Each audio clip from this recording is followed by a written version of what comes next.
Welcome everyone to our UCLA Alumni Mentor Program, Mentoring Undergraduate Students webinar.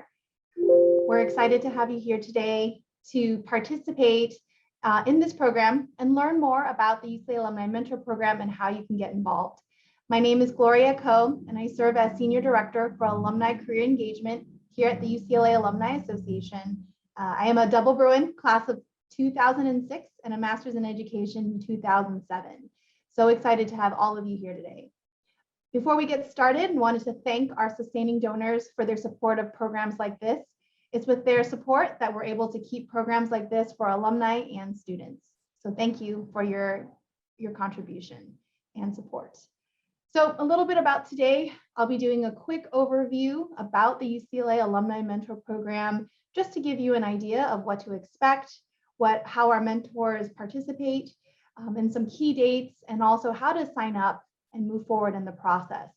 We will also, however, be hearing from some UCLA mentors that participated in the program last year. And so we're excited to have you here today. If you are a first-time potential mentor, we welcome you to embark on this journey of being a mentor.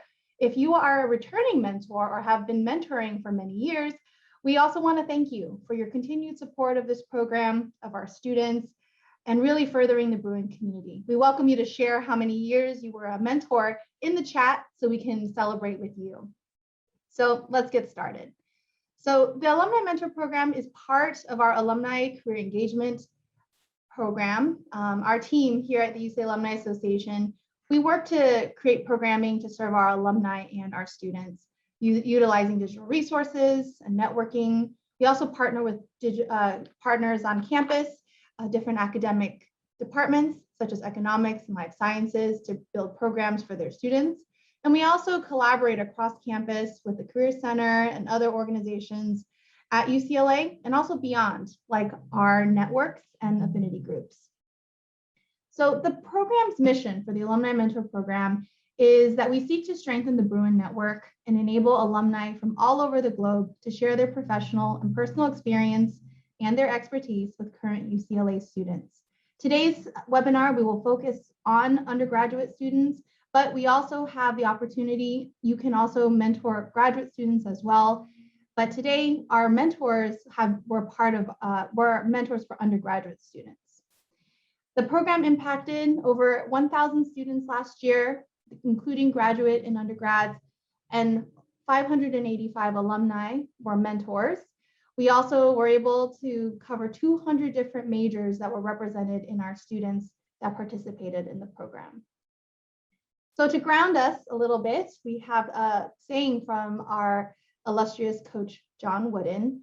The word mentor is both a verb and a noun simultaneously. It is simultaneously something you do and something you are. The first definition is one you can control. The second one isn't. In other words, you can make a conscious decision to sit down with someone and share wisdom, experience, and encouragement. That is mentoring. And this is from his book, A Game Plan for Life, The Power of Mentoring.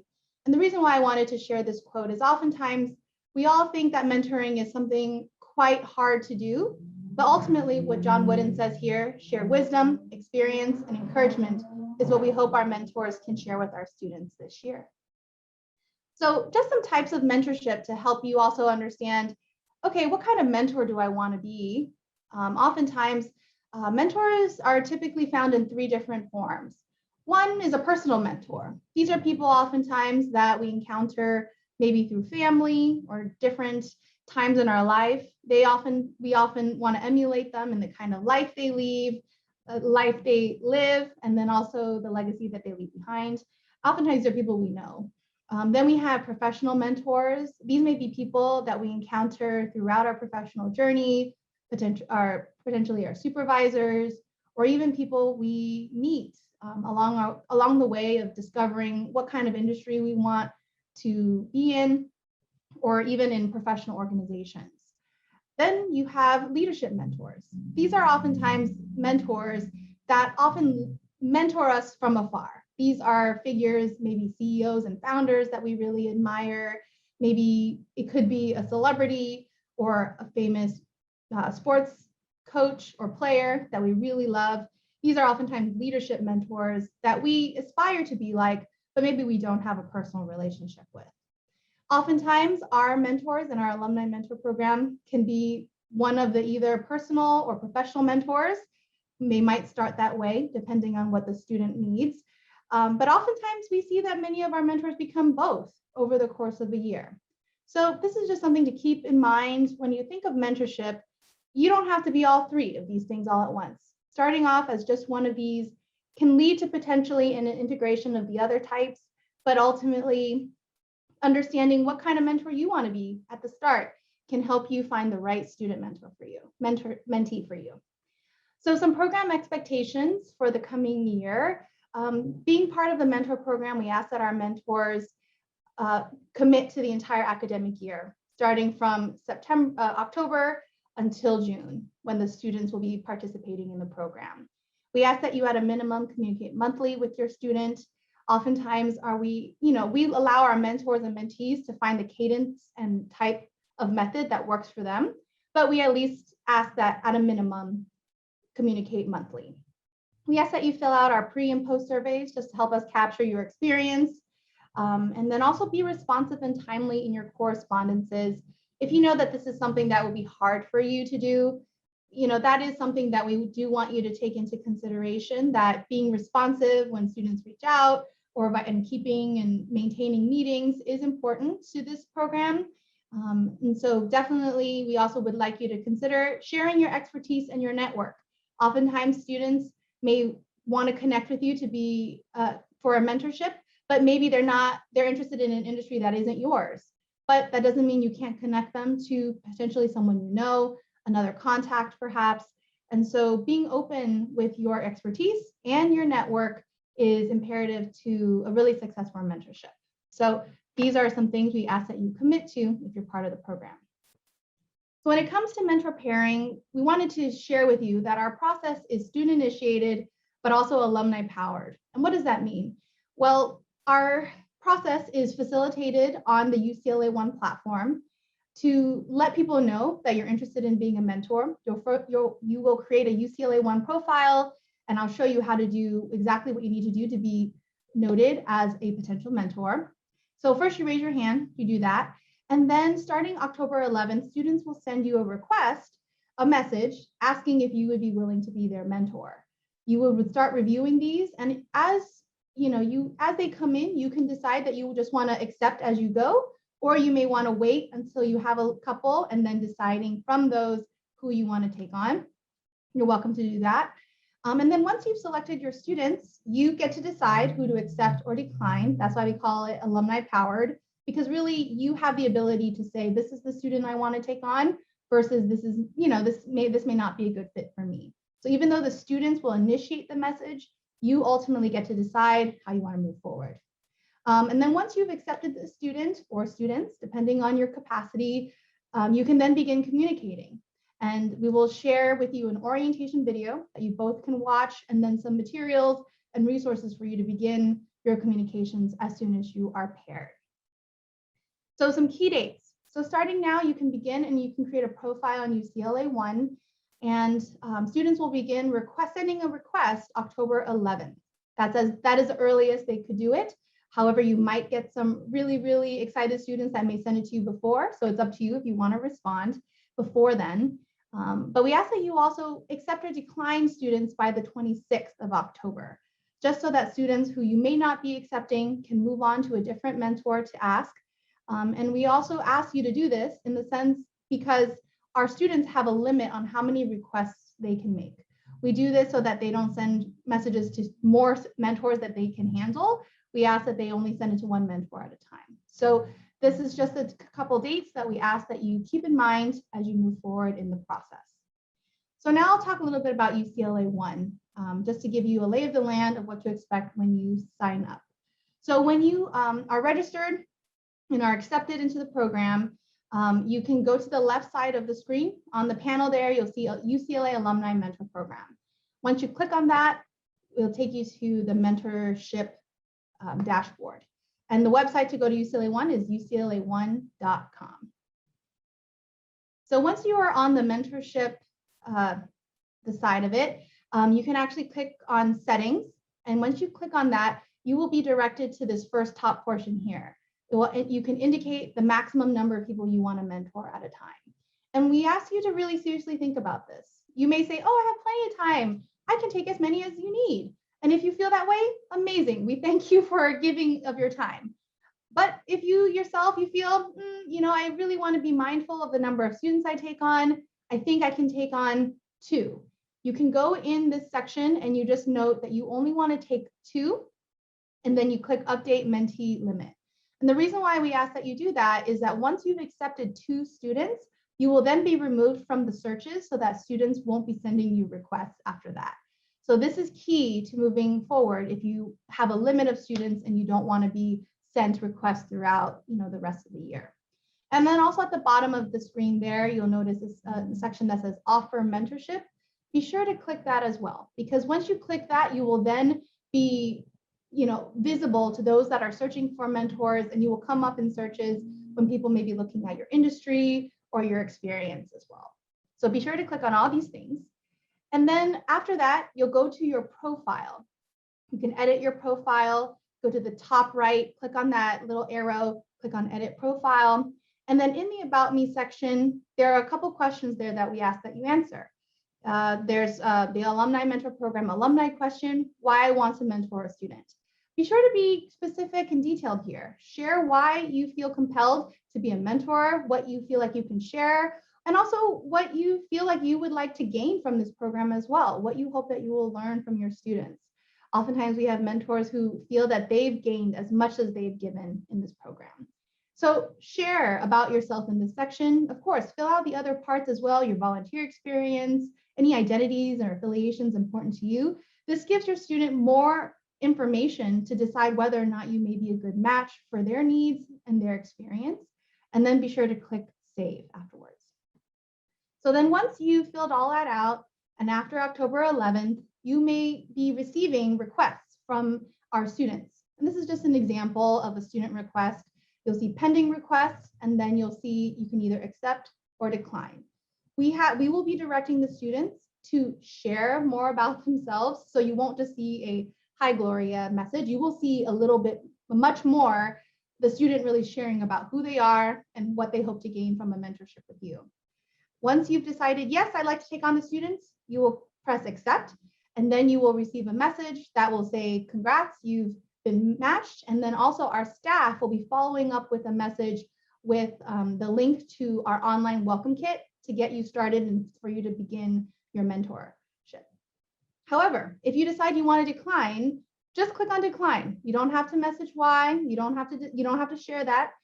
It just will let the student know that you have declined it, and then also that they can move on to a different mentor. So definitely be sure, starting October 11th, to be looking at your UCLA One account. Unless you've noted in your preferences in your profile that you would like to receive email notifications, you won't get pinged every time you get a message or a request. So if you feel like you would like those email reminders, please go to your settings for your account and make sure that you've shared that you would like to receive emails from the platform. So that's how you sign up and get started. And once you choose the student that you want to mentor, we provide some resources throughout the year. So we have staff, myself and my colleague Joseph are available for questions and advice throughout the year. We will also be sending you an online orientation video and training materials for you to be able to utilize with your students. And also it will include what we call a mentorship agreement, but this is really a rough draft of the conversation that you can have in your first meeting. And also it helps the student articulate their goals and what they hope to get out of their mentorship. And also we have a UCLA One group for our alumni mentors. If you would like to join the group, we share different resources, we share books and audio, podcasts, things like that have helped us in our journey as mentors. So once you're part of the program, you can also join that group as well. And also we will send monthly online resources and newsletters to our students and mentors so that they can, get different milestones and ideas throughout the year. So again, the key dates, starting now, you can create a profile on UCLA One. Students will begin sending requests October 11th, and the deadline for alumni to confirm or deny is October 26th. I do want to say, if right now is not a good time for you and you're thinking, hey, I don't think I can commit to anything now, you're also welcome to join the program later on in the year or even next year. We do have students who oftentimes will request mentors later in the year, which is totally great. And we want you to participate when it's good for you. However, we do have this formal start for alumni and students so that they can maximize the time they have together and then be able to get started as the year begins. Our students will begin coming to UCLA just in a couple weeks. So this year will be another new year for our students as they embark on hybrid learning. So just to close my portion out, just some more words from our illustrious coach, Wooden. As an old saying goes, we stand on the shoulders of giants. It is our responsibility to make our shoulders available for the next generation to climb. And I think this quote is so meaningful because I know that many of us are where we are because of those that have come before us, not only paving the way, but also sharing their expertise, their journey, and giving us a hand as we move forward. And so we invite you to be part of the program so that you can help our new UCLA student community. And we hope that you will consider making this part of your year. So now on to the most exciting part of today's webinar is our mentor panel. Phil, Casey, and Jasmine, as they come online and they join me here, they actually are all award winners from our 2020-2021 mentorship year. They were all nominated and spoken of and written of so lovingly by their mentees, sharing how they so positively impacted their mentees. And so we're excited to honor them with the awards they received in July. And we are so excited that they're here to answer some questions. And so I have some questions prepared, but if you have any questions, we welcome you to add it into the Q&A and not the chat. So be sure to put questions for our panelists as we go along in the Q&A, and I'll be sure to add it into our Q&A at the end of the session. So welcome, Casey, Phil, and Jasmine. So grateful for you to be here. So as we get started, why don't we first have you introduce yourselves, your name, your company title, and the number of years that you were in the mentor program. Does anybody want to start us off? Sure, I can get started. My name is Casey Brown. I graduated with my BA in communications from UCLA in 2012. And I'm actually about to start working at Disneyland Resort on their marketing strategy team. So I'm very excited about that. I'm in marketing, and I have been a part of the mentorship program for about 4 years now. I can go next. All right. Hi, everyone. My name is Jasmine Long. I am currently a pediatric ICU nurse working at Stanford Children's Health. I've graduated in 2020, so just last year, and I've been part of the mentorship program for 3 years, twice as a mentee, and last year was my first year as a mentor. Okay. And I'm Phil Bangain. I graduated in 94 with my bachelor's and 96 with my master's, both in electrical engineering. And I've been part of this program for over a decade now. Well, welcome to all of you with all your different varied experiences, grad years, and industries. Thank you for being part of this program. And thank you also, Jasmine, as being a mentee and then coming back as a mentor. That's definitely it's truly a special experience that you had as a student and as an alumna. So for our first question, I want to ask, what motivated you to sign up to be a mentor? What led you to say yes and create that profile on UCLA One? Okay, I'll go ahead and answer that. I think it's really a matter of giving back. UCLA meant a lot to me. It's where I grew, I learned a lot, I had really great experience. And ever since graduating, I was looking for ways I can give back to the next generation of Bruins. And so when I saw this program, I signed up for it and knew that it's something that I wanted to be a part of. Yeah, just building on what Phil said as well. I think for me, I'm about 10 years out, right, from graduating. So those feelings are far removed of what that was like entering the workforce. But getting to work with the undergrads and understand the challenges that they're facing. I find it very rewarding to be able to remember what it was like putting yourself back in those shoes and like connecting on that level, being like, you're not alone in the way you're feeling. And so it's like a very human interaction that you can have with people that are, you know, sometimes very panicking because they're, you know, facing a lot of life decisions that they haven't had to make yet. So it's, you know, obviously rewarding for all the reasons Phil said. And I think too, it's just, it's a really unique relationship that you can develop. And I didn't know if I'd be qualified to be a mentor. Now that I've done it a few years, I'm like, hey, I think I am, I guess. I really resonate with what both Casey and Phil said. I think something else just to add on to that that's a little bit different was that I graduated in the pandemic. So navigating the job hunting with less jobs available, less residency spots available, just the difficulty of having to go through Zoom interviews and different things that the pandemic threw at us. I wanted to be able to provide future students that opportunity to learn about how I navigated that and be able to mentor them so that they too could have an easier time through COVID-19 and the job hunting process post-graduation. Thank you for sharing that. What was what was one of the more rewarding aspects of being a mentor? Do you have any fun stories that you want to share that really made this experience very rewarding for you? I have one that comes to mind. My mentee, Stephanie, she was amazing.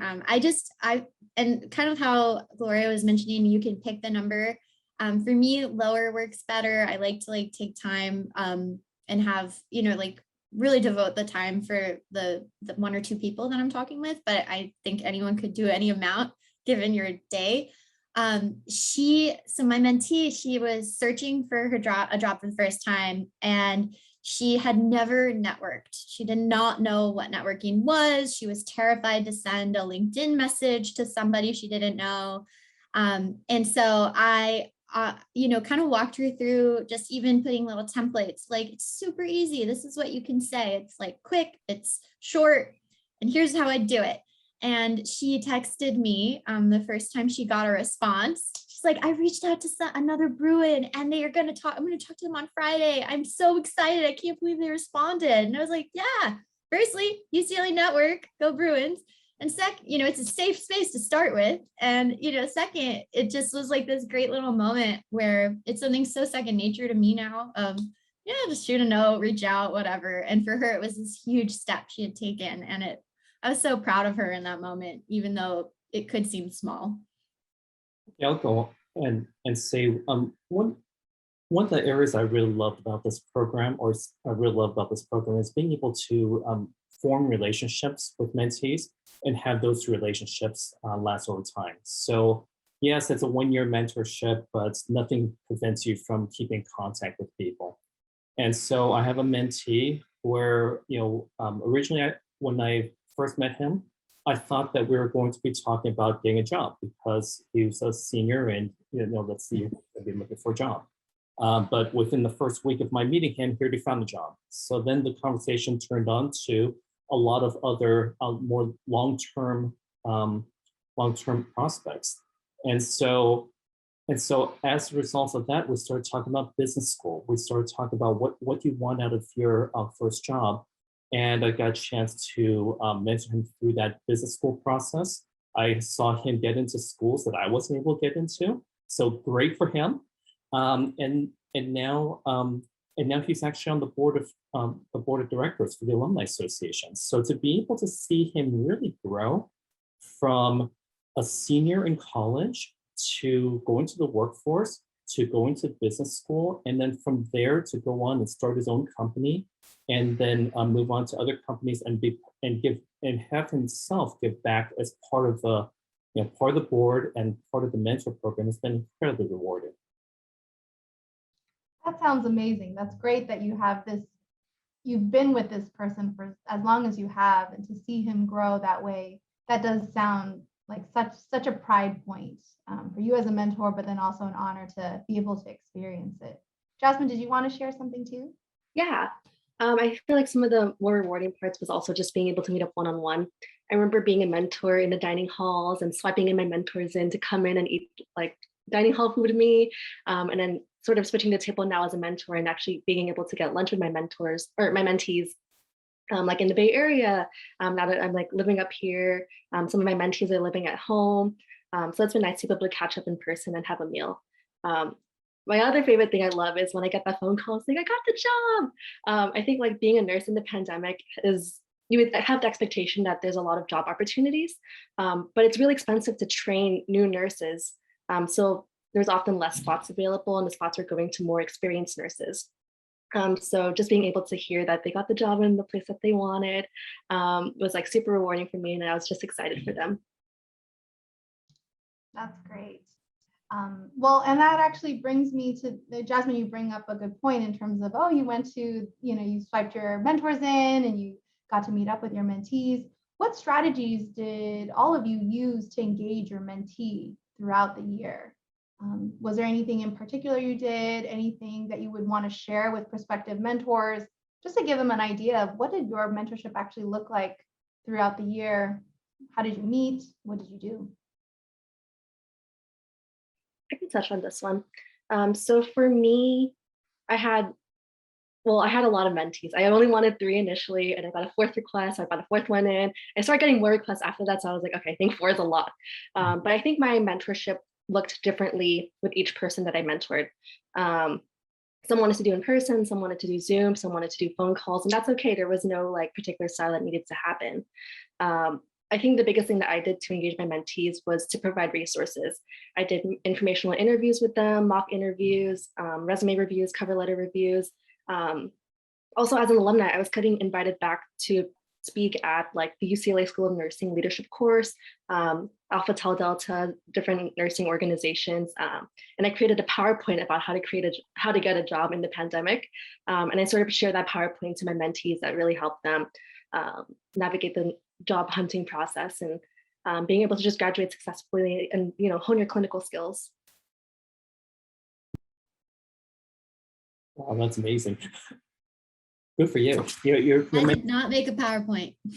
Your mentees are so lucky to have you, Jasmine. I'll say that my strategies are that well, now that we can come back to campus, I think I'll let my students know if I'm ever on campus for an event. So whether it be an alumni association event or some other events, I'll certainly let them know that I'll be on campus, and I'll show up a couple hours early in case if any of them want to get lunch or coffee beforehand. I'll also make sure I send notes to them during midterms and finals weeks so that they know that I'm thinking about them and I wish them well. I never expect a response back because it's a tough time in the quarter.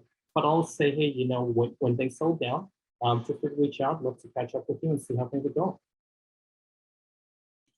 Yeah, I think to that point, Phil, like one thing that I learned early on this go around was how to again, like put yourself in their shoes and remember their schedules and like when they're maybe less responsive and they're going through finals or things that we haven't done in years and years, or maybe more recent in your memory, Jasmine, but for me it's been years.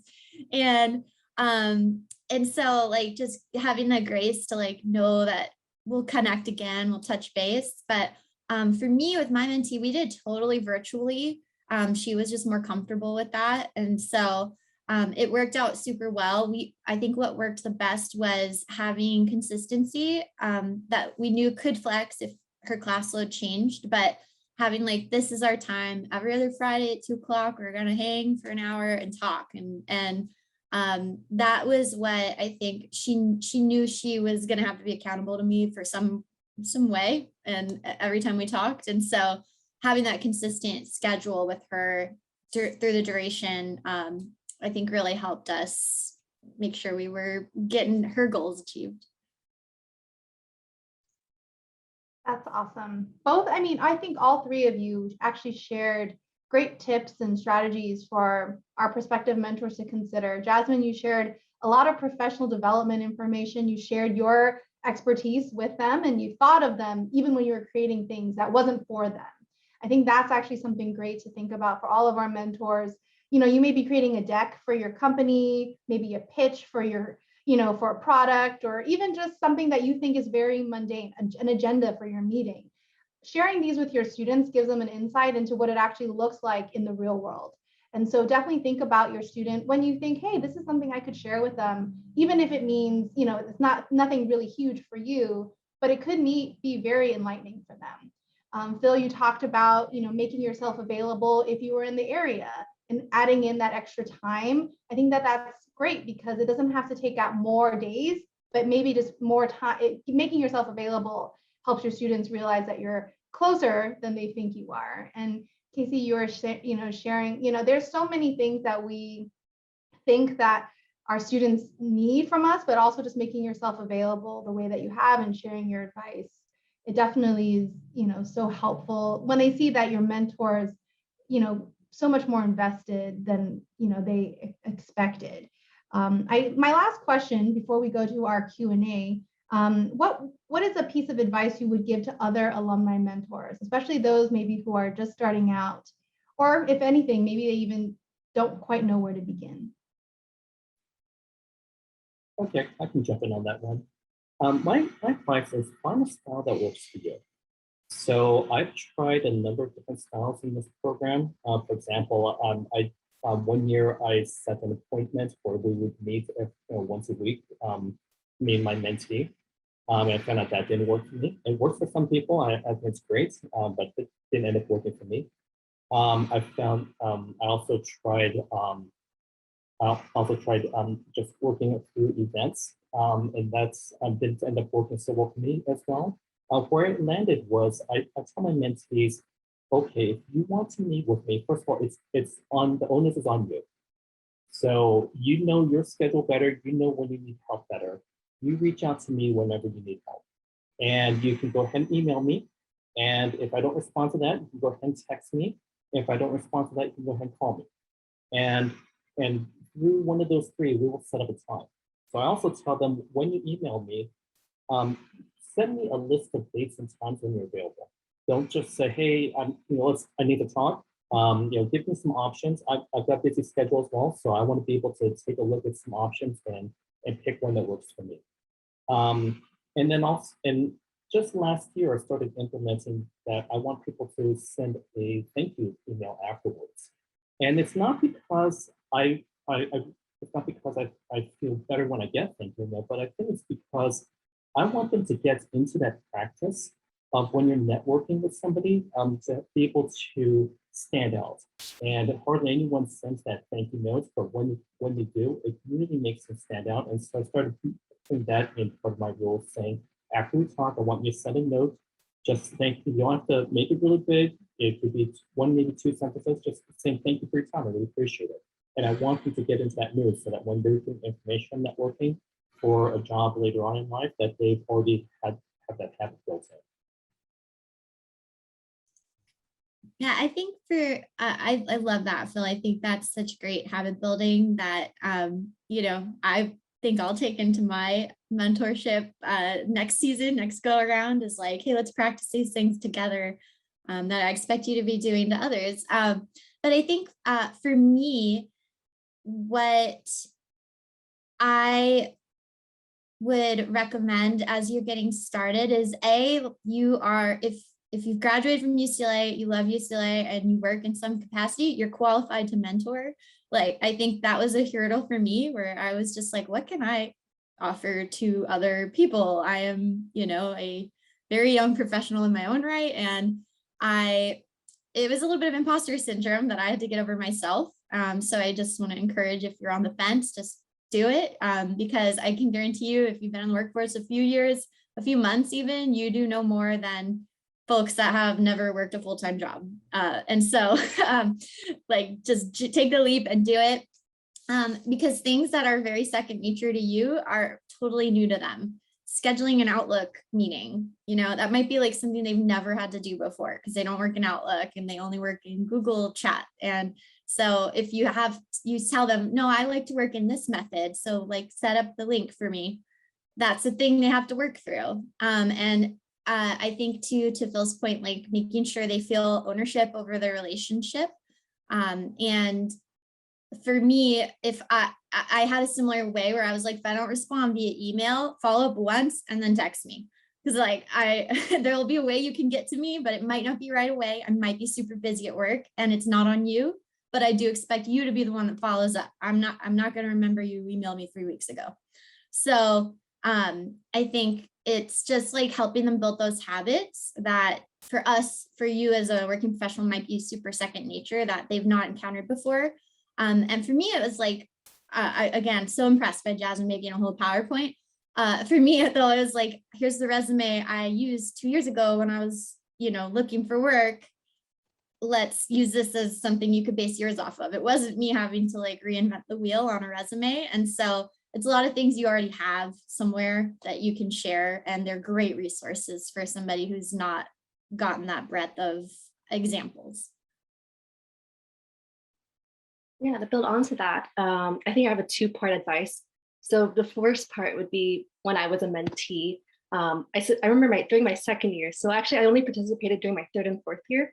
I submitted a request during my second year to a mentor. They never replied to me, never declined it, and so that year I actually didn't get to participate. So as a mentor, if you're getting a lot of requests, do decline it so that person can send out another request later in the case that you're not able to take on that commitment. So that's the before advice. Once you're a mentor, I would say the biggest thing that I really enjoyed was being transparent.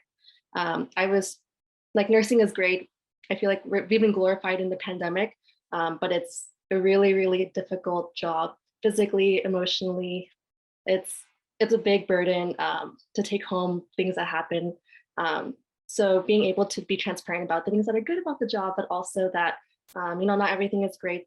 Setting realistic expectations about what is going to happen post-graduation has been really helpful. And I think a lot of my mentees appreciated knowing what to expect, both the good and bad afterwards.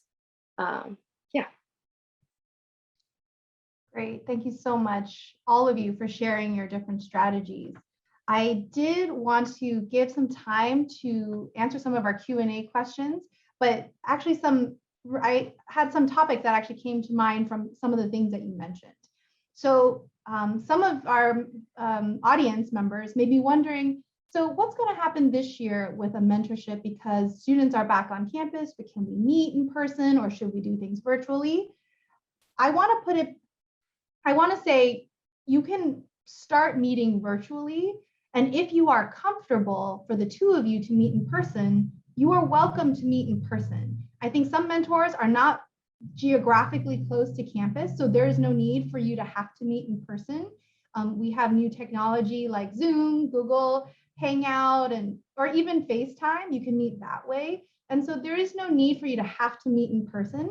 But if you would like to meet in person, you are welcome to do so. Just to answer for Phil or Jasmine, who mentioned eating in the dorms, right now, fall quarter may be kind of an iffy time to come to campus, only because students are also figuring out how to be on campus. We're not sure what kind of policies or protocols dining halls may have for guests.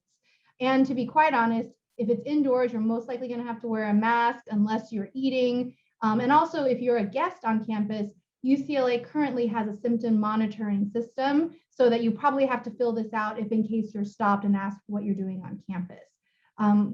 For students and staff and faculty, the UC does have a vaccine mandate that is not applying to guests at the current time.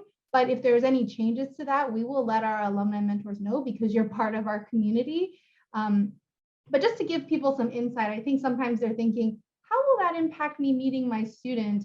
If you and your student feel comfortable and you have disclosed what you need to disclose about where you are and how you feel free to meet in person. We don't want to stop you from doing that, but we also don't want to make you meet in person either. You're welcome to continue on via video or even over the phone. One thing I wanted to share, some of you said you took on 4, or Phil oftentimes has multiples, or he has many years now of mentees. The number of mentees and how you meet, we have had mentors share that they like to meet one-on-one, but then other mentors who say they really just meet as a group. So all their mentees become like a little cohort of sorts, where they meet regularly with this cohort of students, and they all just kind of ask questions together, and then they can learn from these questions. So it's like a group meeting per se. If you're a mentor that would prefer that, you're welcome to do that, but do be honest and transparent with your mentees that you accept that that's what you want to do. Because if they're thinking, oh, I'm going to get this personal interaction with this mentor, and that's not what you're going to be giving, it's probably better for them to move on to a different person. So definitely keep that in mind. And also one thing too that many of you shared, I think one thing to think about too with mentors is understand what your boundaries are. You are not their therapist. You are not, their parents, and you are also not their supervisor. So hopefully you aren't making them do free labor to be your mentee. That is not the point of a mentorship either. If they're doing a project to learn, that is something, yes, that is something if you wanted to try out, you can do that. But they are not also, please do be mindful of boundaries with your student. And I don't know if any of our mentors want to share about how you manage boundaries, but I love when Casey said, hey, you reach out to me, you tell me, you chase me. And I think that is the healthy mentorship relationship, is when the mentee is the one asking and seeking you out, not the other way around. And if you find that you're in that situation, it's probably not a good fit, and you could easily say, thank you for your time and your request, but it seems like this is not a good time. I'm going to decline our mentorship. They can move on, you can move on, right? And so I loved when you all were saying, hey, like they need to follow up with me. That is, I think, the healthy dynamic for a mentorship, because then they have a purpose of seeking you out, and you can fulfill that purpose or not. So definitely think about your boundaries. And if you have a student that's going through something that you don't think it's in your depth to manage, please let our staff know. We are welcome to take over and deal with this personal situation and help the student navigate it. You do not have to figure it out on your own. But also on the flip side, do manage yourself so that you're not necessarily, if you feel like you're chasing the student and they're not responding to you, let them come to you. So and also on the flip side, Jasmine and Casey mentioned, oh, maybe they're too young to be mentors. I often hear from potential mentors, hey, I've been out of school for a little bit, and I don't think I can relate to the students now. Well, you've also lived life, you've also built a network. Sharing those things can make you a very valuable mentor. You've probably seen lots of different situations. You can give your insights, you can give your perspective. And then also, again, like I said, sharing your network, that really makes a difference as well. So sorry to be kind of sharing a lot more, but all of you, what you said, it reminded me of things that our mentors have asked. Any other thoughts about some of the topics I brought up to our panel? Any other closing thoughts before we go to our Q&A? Yeah, I think like in terms of the boundary setting, my mentee was awesome. She was very like professional, more so than I could have expected, probably given where I was when I was a senior at UCLA. But she, I would say like, it's like how Phil was mentioning how he's trying to instill doing thank yous, like, and setting that good practice. The boundary setting is helpful in the same regard. Like, so for me, you might feel like, oh no, I'm not giving them my all, or I'm not giving them enough. It's like, no, you're kind of teaching them in a professional workplace setting what to expect when you're trying to get a hold of people that maybe aren't in your daily routine, and how that might work. And so for me, it wasn't just a rule of thumb that I was said. For me, I was like, when you're networking and if you don't hear a reply, it's totally appropriate to do one more follow-up, and then that's it. And that's okay. But people are busy and they might not see that first message. And that was huge for her. She's like, I could message them like one more time. I'm like, yeah, I miss LinkedIn messages all the time because I'm not on LinkedIn all the time. So when people are like, just bumping this up in case you didn't see it, I'm like, oh, thank God, because I wouldn't have seen it. And so it's just setting good habits as well that, it's like protecting your relationship and your time, but helping them as they progress in their career. No, I want to add one more thing that you brought up, Gloria, and that has to do with the match. One piece of advice I give to every mentor is don't feel bad if this mentor-mentee relationship doesn't work out. There was one year where I found two students who I thought I was going to be a perfect match with. Went to same school, same went same church. One of them was the same major as me, and I was thinking, wow, this is absolutely perfect. I found two people who are really going to connect with them, and one of them didn't work out. And now when I go into each mentoring season, I tell myself, hey, if this doesn't work out, I'm not going to take it personally. If they may find out that they don't like my personality, I may not like them. It could be mutual, but it's not something to lose sleep over. So it's just how it is. That's just how the odds work out sometimes. Yeah, I would say for me, like we were like with my four mentees, it was a lot. I think I took on a little bit more than I can manage, but at the same time, I didn't really set like monthly meetings. I think I did also the you reach out to me thing, and oftentimes it was just text messages for quick questions, maybe a 1 hour phone call or Zoom to just go over like a mock interview. So it wasn't too bad of a commitment, and I think it was manageable if you're able to set those boundaries and let them know the expectations ahead of time during your first meeting. Great, thank you, everyone. So we have some great questions in our Q&A, so we'll get started. And for any of our viewers, please add in any other questions you may have, and we'll try to get through as many as we can. So our first question is from Alejandra. Can you provide suggestions on how to choose the right mentee? I want to defer this question to the three of you because you've chosen your mentees. So what are some suggestions on how to choose the right mentee? No, I've actually given up on that one. So I just accept a lot of mentees, and then we meet. And if we hit it off, great. And if we don't hit it off, I have no problem letting them go find someone else.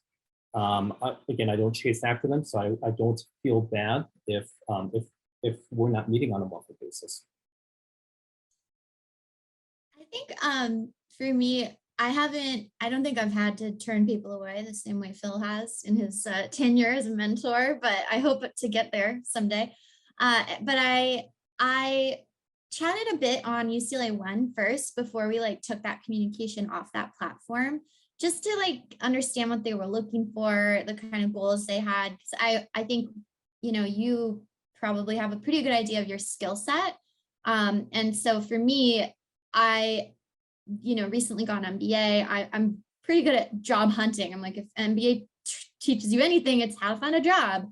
And so I was like, this I can help with. But if people had questions about what grad school should I go to or what kind of program, I was like, I don't think I'm totally the right person because I was a BA in communications, a very broad major that wasn't defined. I didn't need a graduate program. And the one I chose was about finding a job. And so and expanding my network and things like that. So for me, it was a little bit of chatting on UCLA One first. And then when it was like, okay, this feels like a good match, then we took it off that platform and then kind of set it up via Zoom or text or phone calls or however you want to arrange it.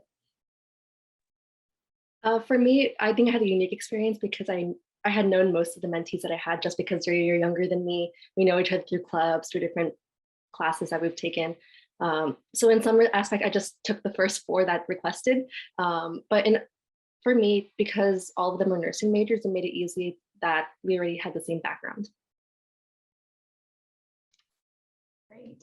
Another thing to add to the answer to Alejandra, you should be getting a message from the student. They should be writing something in their request to you. So definitely look at the amount of work or effort they put into that message.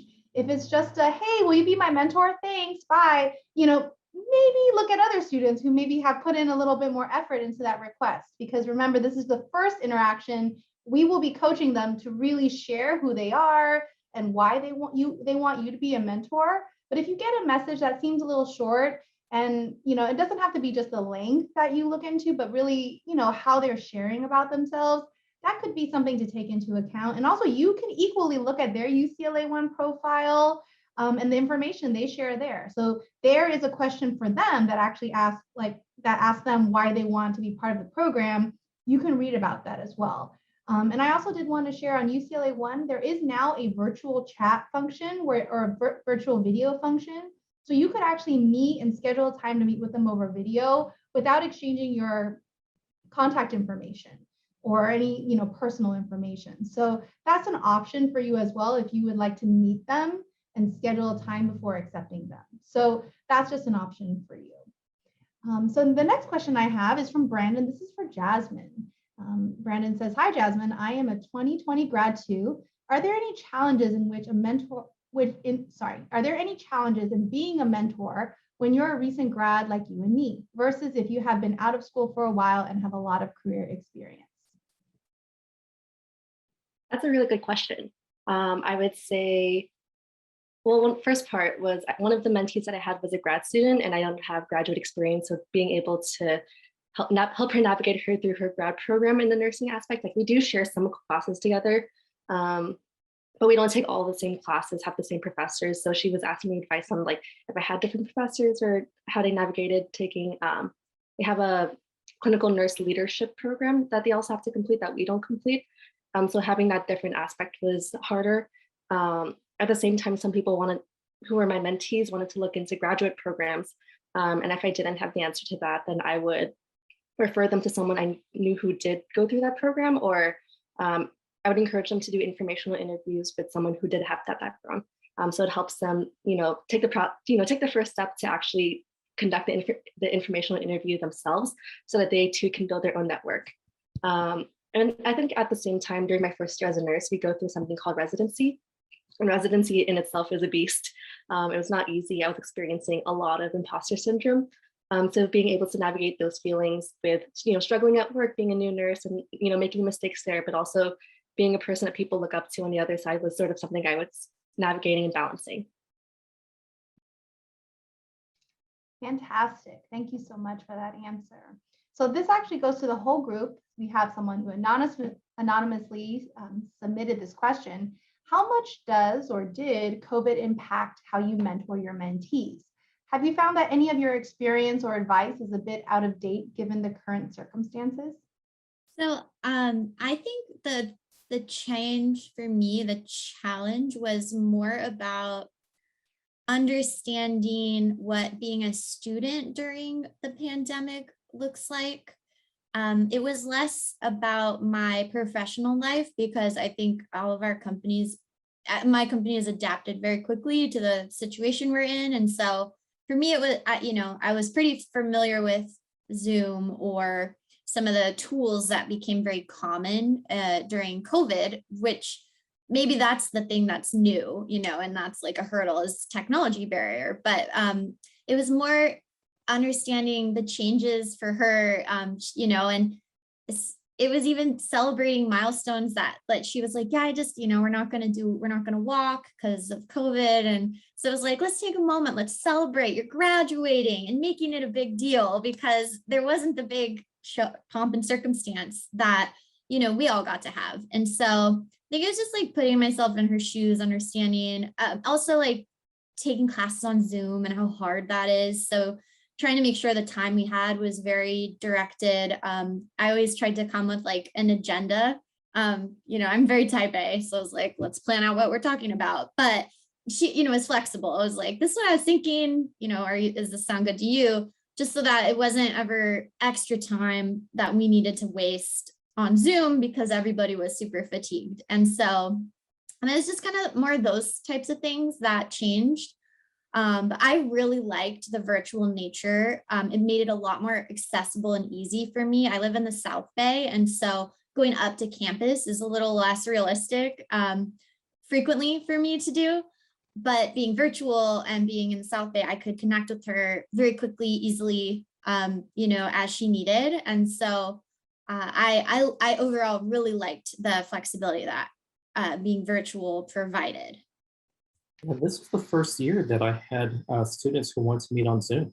And it threw me for a shock because I've been doing this for so long and it's always been either in person or on the phone, and I'd be taking calls during my morning commute. And I just started off giving phone numbers and my phone number and saying, hey, let's give me a call at this time. And then the students were coming back and saying, well, can we do Zoom instead?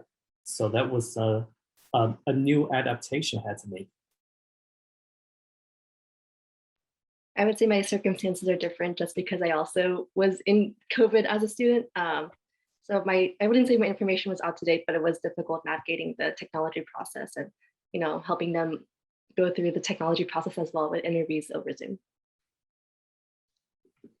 Thank you. And also for our alumni, our students do have Zoom accounts that are provided by UCLA. So if you need someone to set up a Zoom or a link or a room for the two of you, you could actually ask your student to set that up. And that actually is a great responsibility for them, that prior to your meetings, that they would set up the meeting and that send you the link, that they do have this technology provided from UCLA. So definitely consider that in your mentorship.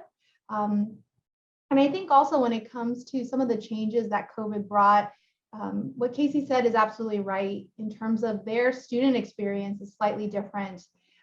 But to be quite honest, overcoming adversity, dealing with not getting what you expected are all things that I think all of us have experienced, and being resilient and getting that encouragement to remember that, that there is a goal and something to look forward to. Those are all things that I think that mentors can share and also encourage our students to do. Even though, even for me, I can't imagine being in a lecture with, hundreds of other people and doing it online. I definitely don't have that experience, but I could imagine, the feelings of, being disappointed or not necessarily having something turn out the way you had hoped. And so I think for all of our mentors, activating your empathy, and then also what Casey did is you were able to celebrate with your mentee. I think that's amazing that you wanted to celebrate with her. And even though it's in a different way than you knew to celebrate your graduation, the fact that someone wants to celebrate them, I think, is even more transformative. That someone that's not in their family, that isn't their friend, but someone that is part of their life that wants to honor and celebrate them can really change our students' lives. And so I know that all three of these mentors were transformative because their students in their nomination said so. They said that they transformed their lives. I did want to answer one of the questions from our anonymous attendee.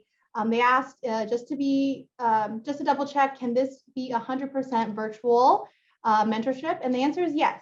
If that is what you are looking to do and what you can offer, saying that you want to maintain 100% mentorship is totally acceptable and also encouraged. So we have mentors that are all over the globe, and you do not need to meet in person to have this, to be part of this program. However, if you would like to, you are welcome to. But if you don't have that capacity or is not in your plans to do so, you don't have to. So just to be mindful of time, we will wrap up. For our mentors, thank you so much for giving your insights and your wisdom today. Thank you for sharing with us your keys to success in mentorship. Before we close, is there anything you wanted to share with anyone else, any of our other participants? Any last words? Have fun. Yeah, I mean, it's so fun, getting to, I don't know, for me, so much of it was just like, I remember when I did that, and I'm not maybe saying that to my mentee, but it is bringing back a lot of nostalgia, for me. So it's such a rewarding experience and it's so fun. Yeah, echoing all that, it's really fun. And I learn a lot also from my mentees and take a lot of that into making myself a better mentor and a better nurse. Fantastic. Well, thank you to the three of you for being here today to share your experience. And thank you to all of our other attendees. Thank you for joining us today. And as we close, we always say, go Bruins.